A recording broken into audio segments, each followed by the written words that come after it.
Okay, Jolie here for Fight Hub TV. I'm joined by Eddie Hearn. Beautiful setting here in Saudi Arabia for Bivol versus Beterbiev.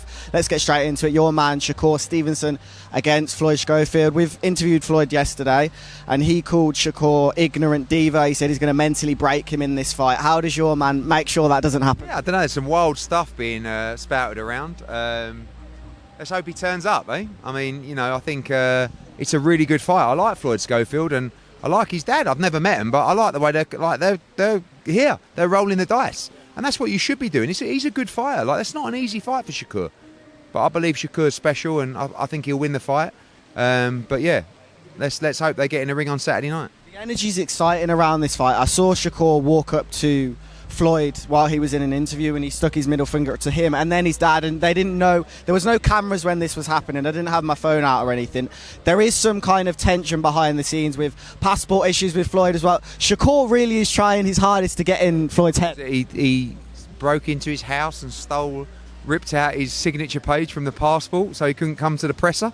I mean, we wanted him to come to the presser. It was actually a bit of an inconvenience, to be honest with you. So yeah, it's all a bit wild, but listen, it's all part of the build-up, and there's a bit of spicy bad blood in that fight. Yeah, how do you think Shakur gets through this fight? We know it's a tough fight for him. How do you think he manages this without giving away his game? But how do you think he gets past it?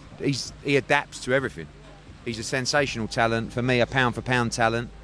And yeah, I believe he beats anybody at 135 pound. But it's not easy. Lee, wait there. We'll have a chat. And what? One. Yeah. What have you got to say to Lee?